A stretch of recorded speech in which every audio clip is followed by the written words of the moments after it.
নমস্কার বন্ধুরা, নবদিগন্ত চ্যানেলের পক্ষ থেকে আপনাদের সকলকে জানাই স্বাগতম।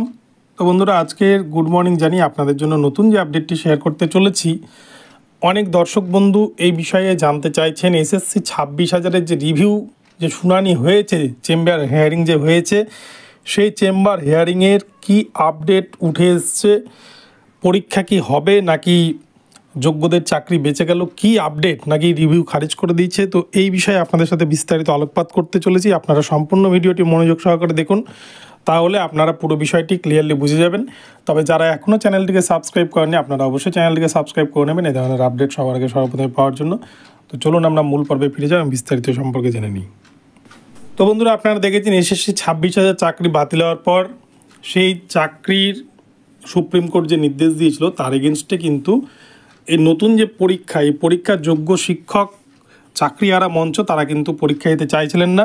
আর এটা স্বাভাবিক, যারা নিজের যোগ্যতায় চাকরি পেয়েছে তারা কেন দ্বিতীয়বার পরীক্ষা দেবে, এটা একটা বিষয়।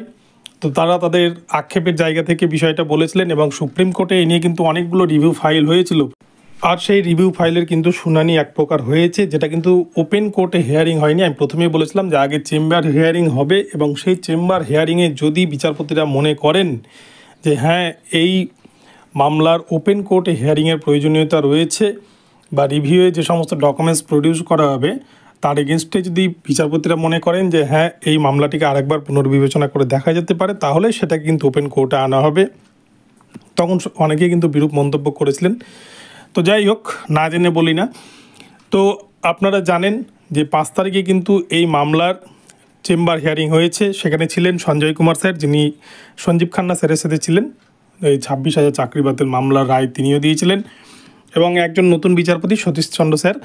তো দুজন মিলেই কিন্তু এই মামলা রিভিউ শুনানি করিয়েছেন। কিন্তু সবথেকে আশ্চর্যের বিষয়, প্রায় 6 দিন অতিক্রান্ত হয়ে গেল, এখনও পর্যন্ত কিন্তু ওয়েবসাইটে কোনো রকম অর্ডার আপলোড হয়নি এবং এই মামলাটা আদৌ গ্রহণ হয়েছে কিনা বা গ্রহণ করেছেন কিনা সুপ্রিম কোর্ট, এই মামলা নাকি ডিসমিস করে দিয়েছে, নাকি এই মামলা শুনানি হবে ওপেন কোর্টে, কি কোনো আপডেট কিন্তু এখনও পর্যন্ত নাই। অনেকেই কিন্তু গুজব ছড়াচ্ছেন যে মামলা খারিজ হয়ে গেছে বা যোগ্যদের চাকরি বেঁচে গেল।